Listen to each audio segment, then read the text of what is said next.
Good day, classmate and Mom Chad. We are still in China, and today we will discuss the genres in Chinese poetry.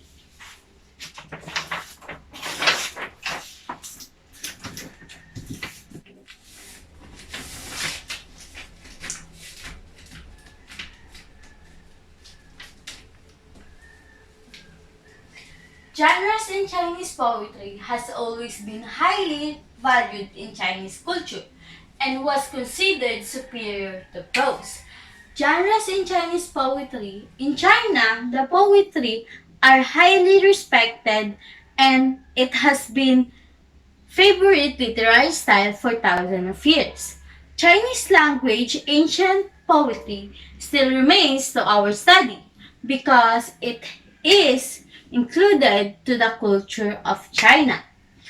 These are the some characteristics of genres in Chinese poetry. Lucidity, brevity, subtlety, suggestiveness, and understatement. Lucidity means clarity of expression. Brevity means concise and exact use of words in both writing and speaking. Subtlety means quality of being understood, and suggestiveness and understatement. Threefold appeal to intellect, emotion, calligraphy. We all know that some of the writings they use calligraphies. Let's move on to the 5 principles of genres in Chinese poetry. The first one is Shi. Shi was the dominant Chinese poetic form from the 2nd through the 12th century. Shi, this genre has been in use until today. It describes a type of regulated form that has very popular. These are the some characteristics of Shi. An even number of lines, the same number of words in each line, in most cases, 5 or 7. The occurrence of rhymes at the end of the even numbered lines. Shi poems often involve the use of parallelism, or couplets that are similar in structure or meaning. Shi poems are composed of couplets. What is couplets? Couplets is a literary device that can be defined as two successive rhyming lines in a verse and has a meter to form a complete thought. She is a classic mainly used a line made of 4 characters considering the fact that one character represents 1 syllables. And in view that classical Chinese language is basically monosyllabic, this means, in effect, there are typically 4 phrases to a line. The second one is Xiao. The second genre in Chinese poetry is Xiao.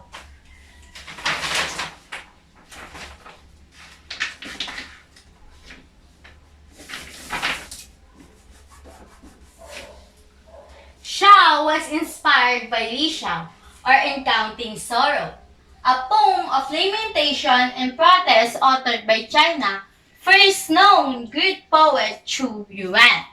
Xiao, this genre inspired by the one of the poem of Chu Yuan, which is Li Xiao. Chu Yuan, he is one of the greatest poet ancient China and the earliest known by name. His highly original, imaginative verse had an enormous influence over yearly in Chinese poetry.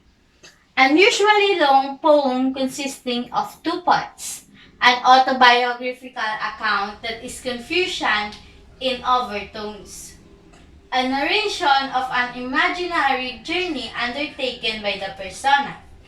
Xiao enables the poets to display their creativity of describing China as flora and fauna, both real and imaginary. It is also filled with melancholia to for unrewarded virtue. Through this genre, they describing the culture of China. The third genre in Chinese poetry is Fu.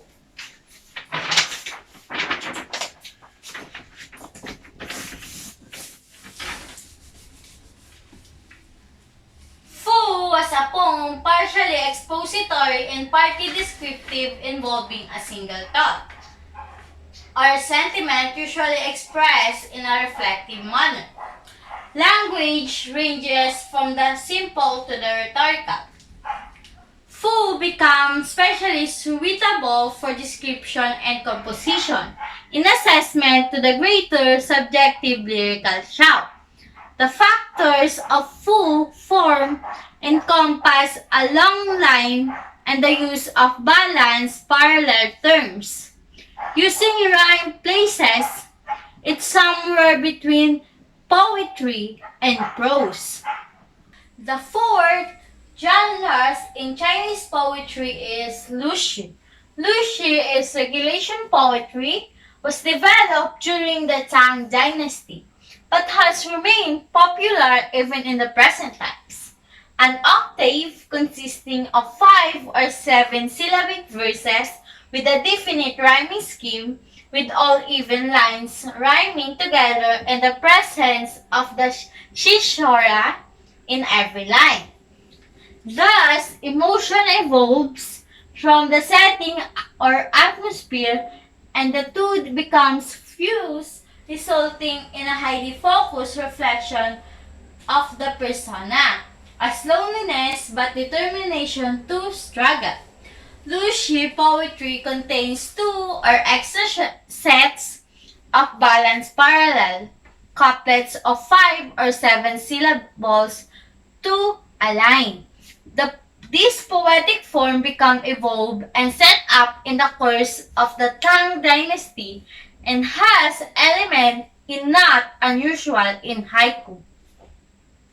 The fifth genre in Chinese poetry is Chuechu. Chuechu is truncated poetry, a shorter version of the Lushi.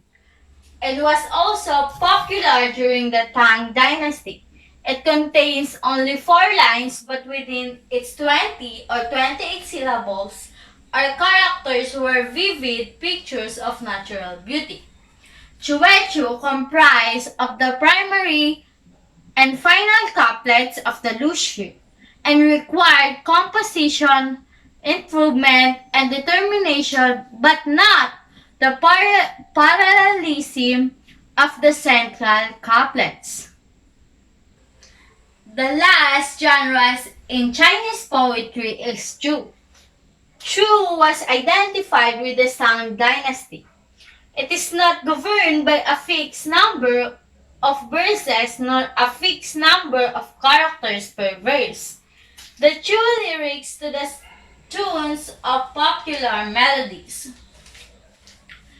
Chu change into a track form characters by way of traces of unequal duration with prescribed rhyme schemes. The various line lengths are corresponding to the natural rhythm of speech.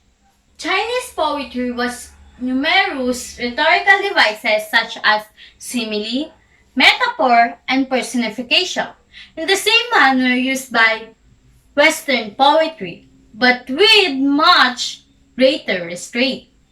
Thus, the use of verbal parallelism is usually accomplished in the form of couplets, in which both lines follow exactly synthetical pattern. That will be all. Thank you.